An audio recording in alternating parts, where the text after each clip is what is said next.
दोस्तों, स्वागत है आपका हमारे YouTube चैनल में। तो देखिए, आज प्राचीन इतिहास में एक नए राजवंश की चर्चा करते हैं और वो वंश है कन्नौज का मौखरी राजवंश। ठीक है, तो देखिए कन्नौज का जो मौखरी राजवंश था, ये जो है मौखरी शासक जो है पहले गुप्तों के क्या थे, सामंत थे। और इस वंश का संस्थापक था हरिवर्मा। कौन थे? हरिवर्मा थे। और इनकी राजधानी थी कन्नौज। क्या थी? कन्नौज। यदि आ जाए इस वंश का अंतिम शासक कौन था, तो शुभ्र या सुच नाम मिलता है। और ये लोग जो है मूलतः कहाँ के निवासी थे, तो ये गया जिले के निवासी थे। कहाँ के? तो मूलतः गया जिले के निवासी थे। और फिर इन्होंने जो है गुप्तों के बाद जो है उत्तर भारत में या आर्यावर्त में अपना साम्राज्य स्थापित हुआ। और उधर मालवा के जो शासक थे यशोधर्मन, पीछे पढ़ा था आप लोगों ने ना, हाँ, तो उसके पतन के बाद जो है इन्होंने वहां पे भी सत्ता स्थापित की। और इनके विषय में जानकारी दो अभिलेख मिलते उनसे प्राप्त होती है। एक है हरहा अभिलेख, और हरहा अभिलेख मिला है जो है बाराबंकी से। कहाँ से? बाराबंकी से। और दूसरा अभिलेख है आपका बरार में या सीरगढ़ में, तो दक्कन में। तो वहां से भी हमें इस वंश के विषय में जानकारी प्राप्त होती है। इसी वंश के शासक हुए जिनका नाम था गृहवर्मा। ठीक है, और गृहवर्मा के बारे में आपको थोड़ा जानकारी याद रखना है। और इन्हीं गृहवर्मा का विवाह हुआ था थानेश्वर के वर्धन वंश के शासक प्रभाकर वर्धन की पुत्री या राजवर्धन और हर्षवर्धन की बहन राजश्री के साथ हुआ था। ठीक है, और फिर हमने जो है राजश्री के साथ इनका विवाह हुआ। लेकिन कुछ समय बाद जो है मालवा के शासक, पीछे हमने आपको पढ़ाया था जब मालवा का या मगध का जो है उत्तर गुप्त वंश पढ़ाया था, तो मालवा के ही शासक थे कौन? देवगुप्त। और उन्होंने जो है क्या कर दी, गृहवर्मा की हत्या कर दी थी। और राजश्री को क्या बना लिया था? बंदी बना लिया था, बंदी गृह में डाल दिया था। तो वो शासक थे, इसी कन्नौज के मौखरी शासक थे जिनका नाम था गृहवर्मा। तो चलिए चर्चा कर लेते हैं। तो पहले तो लिखिए इस वंश के संस्थापक।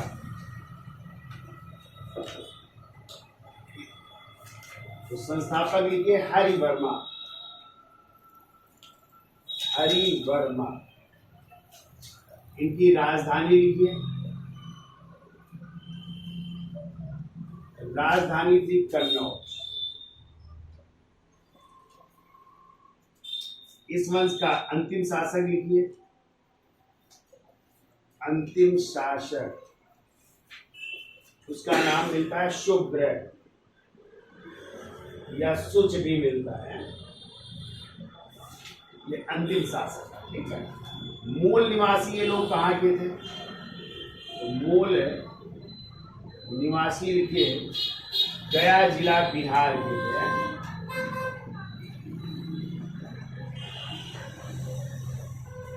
गया जिला बिहार के। इनके जानकारी के स्रोत लिख दो, जानकारी के स्रोत। तो पहला जो है इनके विषय में जानकारी, पाणिनि का नाम सुना है? और पाणिनि की पुस्तक कौन सी है? हाँ, तो पाणिनि ये पुस्तक अष्टाध्यायी से भी इनके विषय में जानकारी प्राप्त होती है। दूसरा इनका अभिलेख लिखिए, और वो है हरहा अभिलेख। हरहा अभिलेख, और ये मिला है बाराबंकी से।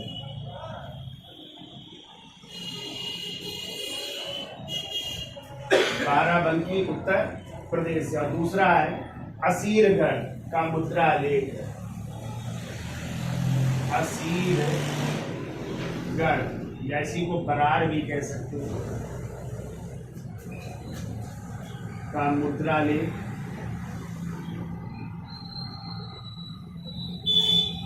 और ये है सर्ववर्मा का,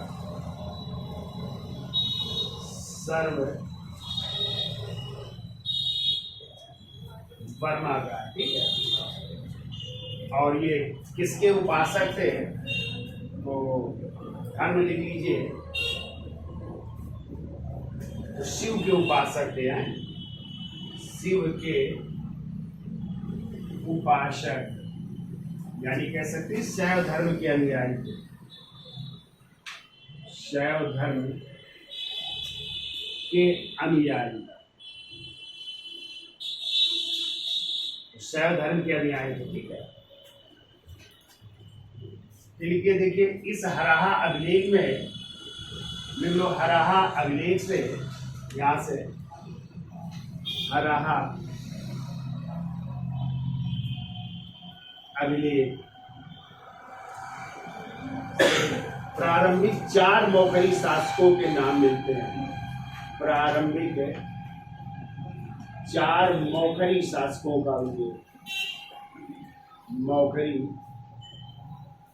शासकों का उल्लेख मिलता है। और वो 4 मौखरी शासक कौन थे? तो हरिवर्मा पहला नाम, हरिवर्मा का नाम मिलता है। दूसरा नाम मिलता है आदित्य वर्मा का, आदित्य वर्मा का नाम मिलता है। तीसरा नाम जो है ईश्वर वर्मा का मिलता है, ईश्वर वर्मा का नाम मिलता है। और चौथा नाम मिलता है ईशान वर्मा का,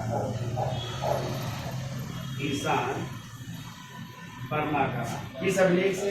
हराहा अभिलेख। और हराहा अभिलेख कहाँ से मिला है? अभी हमने बताया 12 पंक्ति से, ठीक है। अब देखिए इसी में जो है मौखरी शासकों की उत्पत्ति इसी हराहा अभिलेख से, इधर लिख देते हैं,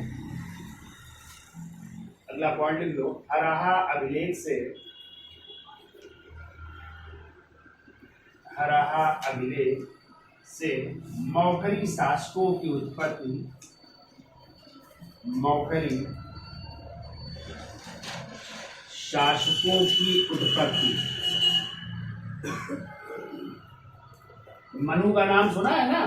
तो वैवस्त मनु से बताई गई है, वैवस्त मनु के वंशज, मनु के वंशज और महाकाव्य के सुप्रसिद्ध, और महाकाव्य के सुप्रसिद्ध एक राजा हुए थे, उनका नाम था अश्वपति से बताई गई। सुप्रसिद्ध शासक या सुप्रसिद्ध राजा अश्वपति से बताई गई है, अश्वपति से बताई गई है, ठीक है। इतना याद हो जाएगा। तो संस्थापक कौन थे? हरिवर्मा। राजधानी क्या थी? कन्नौज। अंतिम शासक आ जाए तो सुब्रया, सुच नाम था, ये अंतिम शासक है। मूल निवासी यानी पहले कहाँ के रहने वाले थे? गया जिला बिहार के रहने वाले थे, ठीक है। लेकिन हमने आपको बताया मालवा के शासक यशोधर्मन के पतन के बाद उन्होंने इधर आर्यावर्त में सत्ता स्थापित की और फिर इन्होंने अपनी राजधानी किसको बनाया? कन्नौज, ठीक है। तो फिर कन्नौज से शासन करने लगते हैं, ठीक है। अब यदि आ जाए जानकारी के स्रोत क्या क्या है, तो जानकारी का स्रोत यानी हमें पांडी की पुस्तक किससे? अष्टाध्यायी से भी मौखरी शासकों का उल्लेख मिलता है। दूसरा जो है 2 अभिलेख है, एक है हराहा अभिलेख जो कहाँ से मिला है? 12 पंक्ति से। और इसी अभिलेख से भी हमने बताया कि प्रारंभिक कितने 4 मौखरी शासकों का उल्लेख मिलता है। और वो 4 शासक कौन है? तो पहले हरिवर्मा, फिर आदित्य वर्मा, फिर ईश्वर वर्मा और ईशान, 4 शासकों के उल्लेख मिलते हैं। फिर हमने बताया इसी अभिलेख से यानी हराहा अभिलेख से ही मौखरी शासकों की उत्पत्ति किससे बताई गई है? मनु के, कहा गया मनु के वंशज थे और महाकाव्य के सुप्रसिद्ध राजा अश्वपति से बताई गई है। तो आप लोगों ने जब वैदिक सप्ताह पढ़ा था तो कैकेयी के राजा अश्वपति हुआ करते थे, ठीक है। तो उनका भी जिक्र है महाकाव्यों में, तो उनसे बताई गई है। और पूछा जाए ये किस धर्म के अनुयायी थे यानी किसके उपासक थे? तो भगवान शिव के उपासक थे, यानी कह सकते हैं शैव धर्म के अनुयायी थे, ठीक है। अब देखिए अगला पॉइंट लिखिए, तो इसका स्क्रीनशॉट ले लो, फिर आगे चलते हैं। तो अगला पॉइंट लिखिए हराहा अभिलेख में, हराहा अभिलेख जो कहां से मिला है? 12 पंक्ति से है। हराहा अभिलेख 12 पंक्ति। तो इसमें जो है देखिए हरिवर्मा को ज्वालामुख कहा गया है, यानी ज्वालामुखी के समान कहा गया है, ज्वालामुख कहा गया है। ज्वालामुख का मतलब क्या हुआ? ज्वालामुखी के समान कहा गया है, ठीक है। तो हरि वर्मा के बाद लिखिए आदित्य वर्मा को, आदित्य वर्मा को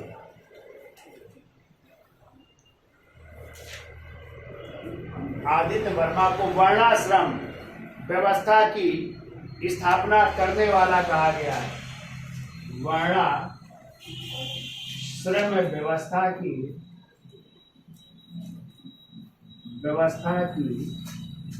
स्थापना करने वाला कहा गया है,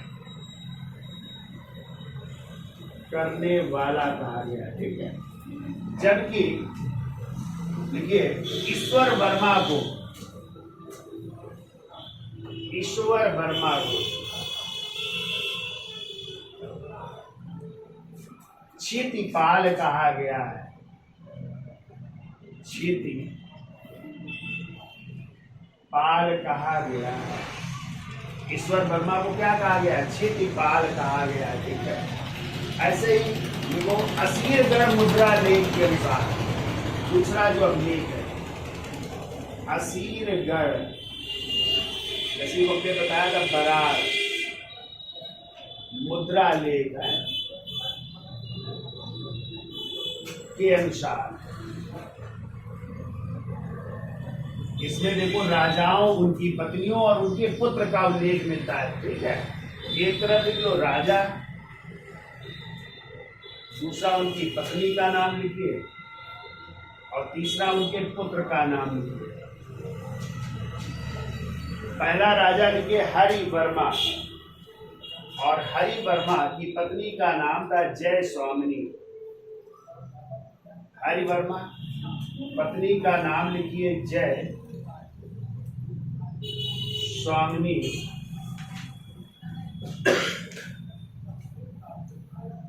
जय स्वामिनी और बेटे का नाम लिखिए आदित्य वर्मा। आदित्य वर्मा। अब लिखिए आदित्य वर्मा, आदित्य वर्मा और इनकी पत्नी का नाम था हर्षा गुप्ता। हर्षा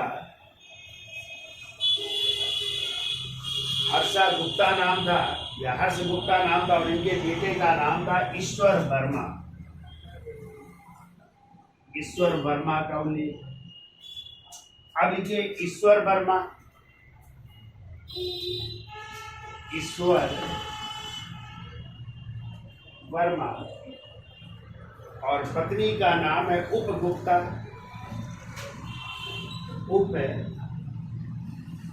उपगुप्ता और बेटे का नाम है ईशान वर्मा। ईशान वर्मा का उल्लेख है। अब लिखिए ईशान वर्मा,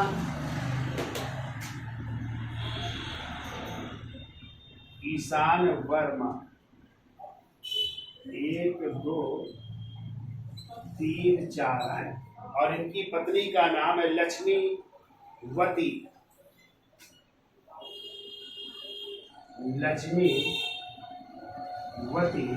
और बेटे का नाम है सर्ववर्मा। बेटे का नाम है सर्ववर्मा। इनका उल्लेख मिलता है, ठीक है, किसमें? असीरगढ़ या बरार मुद्रा लेख। राजा, उनकी पत्नी और उनके बेटे। तो पहले राजा हरि वर्मा, उनकी पत्नी जय स्वामी, बेटे का नाम आदित्य वर्मा। दूसरे राजा है आदित्य वर्मा। तो दूसरे राजा कौन है? आदित्य वर्मा, पत्नी का नाम हर्षा गुप्ता, बेटे का नाम है ईश्वर वर्मा। तीसरे है ईश्वर वर्मा, उनकी पत्नी है उपगुप्ता और बेटे का नाम है ईशान। ठीक है।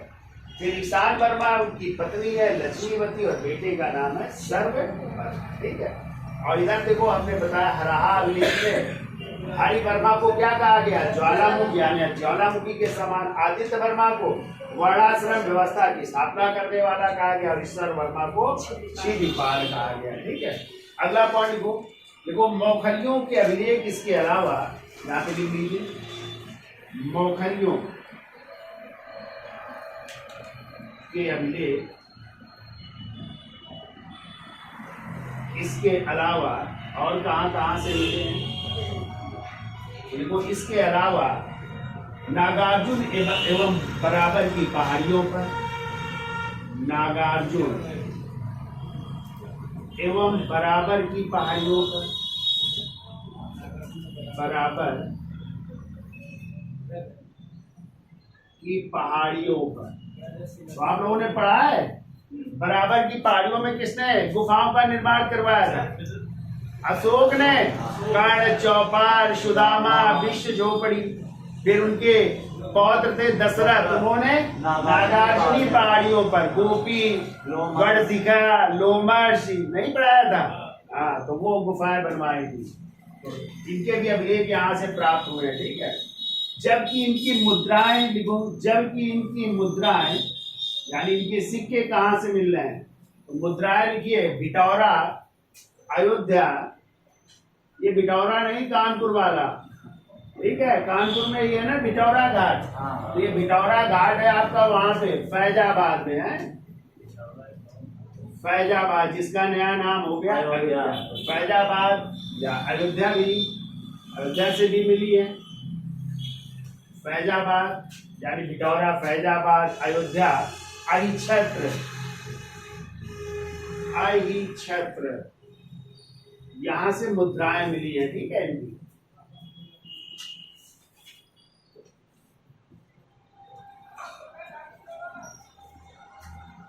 तो इसका स्क्रीनशॉट ले लो, फिर अगले शासक की चर्चा कर लेते हैं।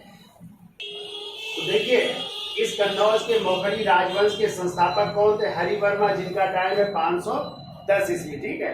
फिर हरिवर्मा के बाद कौन बने? आदित्य वर्मा। आदित्य वर्मा के बाद कौन बने? ईश्वर वर्मा। और ईश्वर वर्मा के बाद फिर कौन शासक बने थे? ईशान वर्मा। और ईशान वर्मा का टाइम जो है मिलता है, बाकी ज्यादा शासकों का टाइम का उल्लेख नहीं है। और इनका टाइम कितना है? 550 से 574 ईस्वी। और यही पहले शासक है जिन्होंने उपाधि धारण की थी महाराजा धीराज की। तो इनकी उपाधि लिखिए, महाराजा धीराज की उपाधि धारण की, महाराजा धीराज की उपाधि धारण की। फिर के इनके बारे में, इन्होंने आंध्र, सुलिको एवं गौड़ यानी ईशान वर्मा ने, ईशान वर्मा ने आंध्र,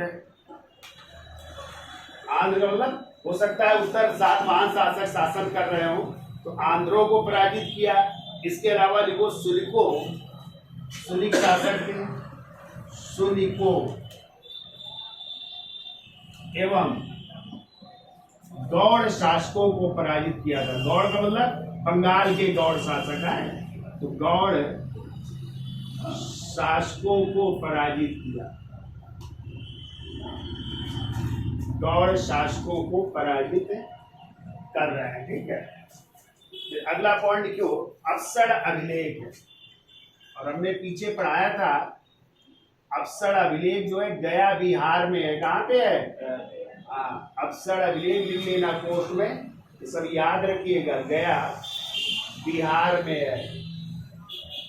और कहते हैं इसी से जानकारी मिलती है कि ये जो है उत्तर गुप्त शासक थे ना, कुमार गुप्त, उनका क्या था? ये समकालीन शासक था, ठीक है। तो देखो अवसर अभिलेख के अनुसार वह उत्तर गुप्त शासक कुमार गुप्त से पराजित हुआ।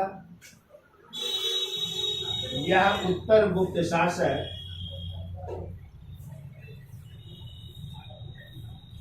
किससे पराजित हुआ था? कुमार गुप्त से पराजित हुआ।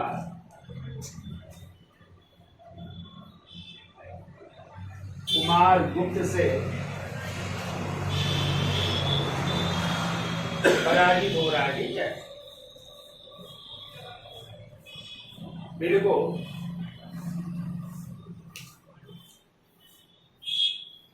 देखो ईशान वर्मा वैदिक धर्म का पोषक था,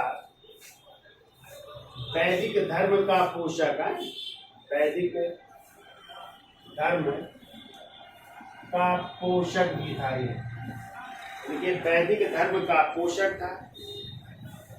फिर को इसने समाज में वर्णाश्रम धर्म की प्रतिष्ठा की थी। समाज में वर्णाश्रम धर्म की प्रतिष्ठा, हमने लिखा है ना इसे, वर्णाश्रम व्यवस्था का जो है पालन करने वाला भी कहा जाता है। तो प्रतिष्ठा की है, वर्णाश्रम धर्म की प्रतिष्ठा की। फिर वो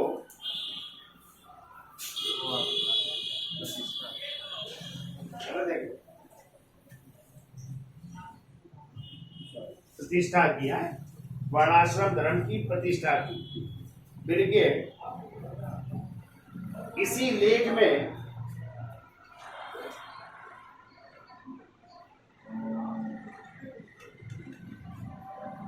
या अगला पॉइंट लिख लो।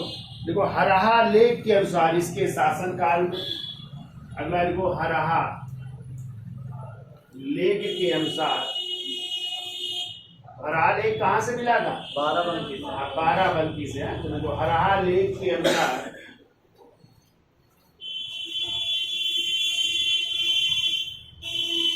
देखो इसके शासन काल में तीनों वेद फिर से जागृत हो गए थे।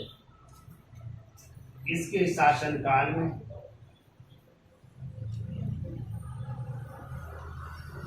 में तीनों वेद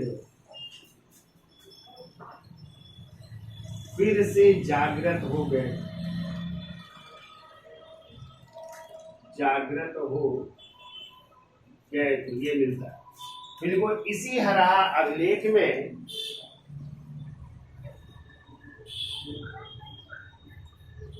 वो इसी हरहा लेख के अनुसार या इसी लेख के अनुसार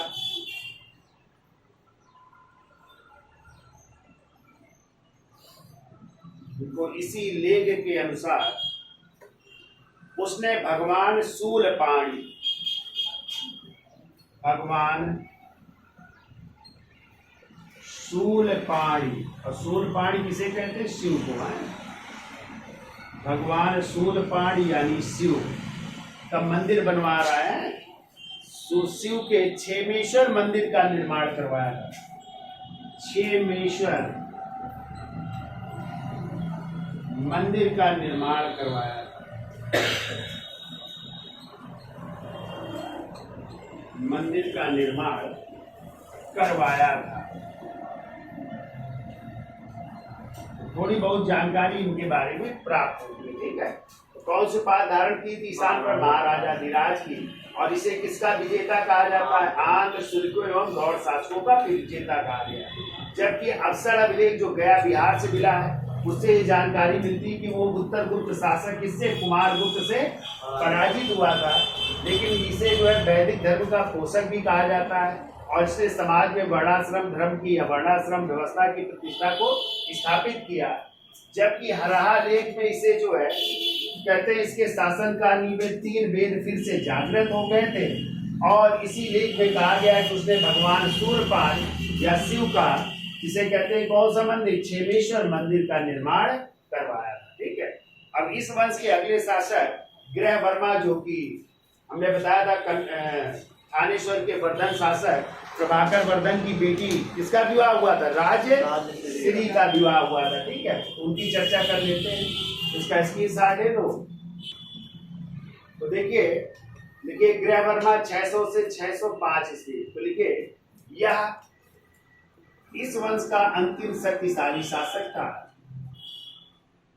इस वंश का अंतिम, वैसे तो अंतिम थे शुभ या शुभ है, लेकिन ये शक्तिशाली शासक है। अंतिम शक्तिशाली शासक था, शक्तिशाली शासक था। फिर वो इसका विवाह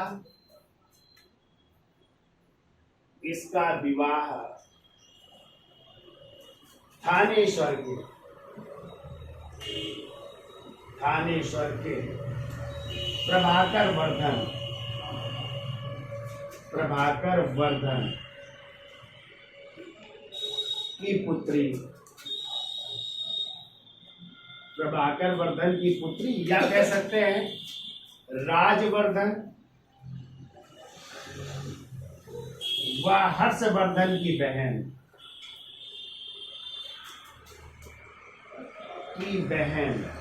इनकी बहन है और इस बहन का नाम है राजश्री है। तो राजश्री के साथ हुआ। प्रभाकर वर्धन की पुत्री व राजवर्धन व हर्षवर्धन की बहन राजश्री के साथ हुआ था। ठीक है। फिर को मालवा के शासक देवगुप्त, मालवा के शासक देवगुप्त व बंगाल के गौड़ शासक, और उसका नाम था शशांक। गौड़ शासक शशांक ने किसकी हत्या कर दी? ग्रह वर्मा की। ग्रह वर्मा की हत्या कर शशांक ने ग्रह वर्मा की हत्या कर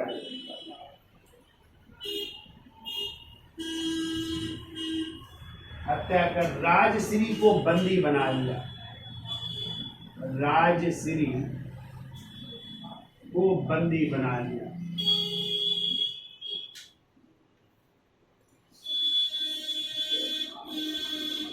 तो राजश्री को बंदी बना लिया जाता है। ठीक है।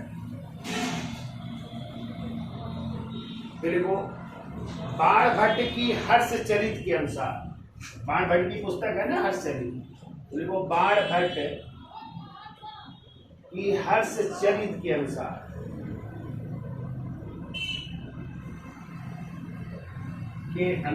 ग्रह वर्मा की मृत्यु के साथ ही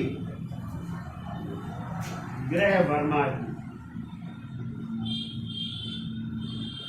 मृत्यु के साथ ही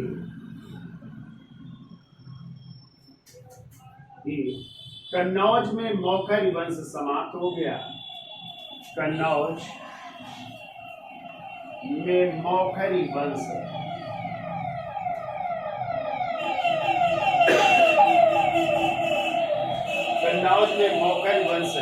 समाप्त हो गया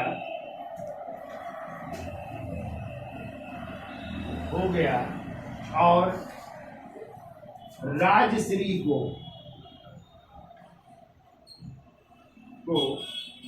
प्रशासनिक मदद देने के लिए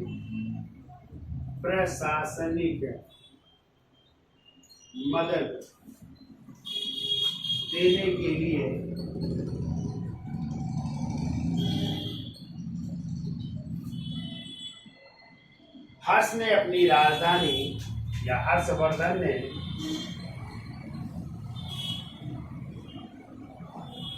अपनी राजधानी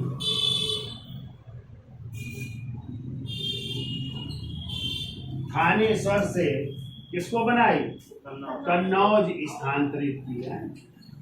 कन्नौज स्थानांतरित की। ठीक है। इस तरह फिर हर्षवर्धन जो थानेश्वर के शासक थे, उन्होंने फिर अपनी राजधानी क्या बनाई? कन्नौज है। और यहाँ पे राजश्री को सहायता भी दी और फिर शासन कौन करने लगे? हर्षवर्धन करने लगे। ठीक है। तो वो आप लोग पढ़ेंगे जब हम चर्चा करेंगे थानेश्वर का वर्धन वंश है, जिसे पुष्यभूति वंश भी कहते। तो कहते हैं इस वंश के संस्थापक कौन थे? पुष्यभूति थे, इसलिए इसे पुष्यभूति वंश भी कहते हैं। ठीक है।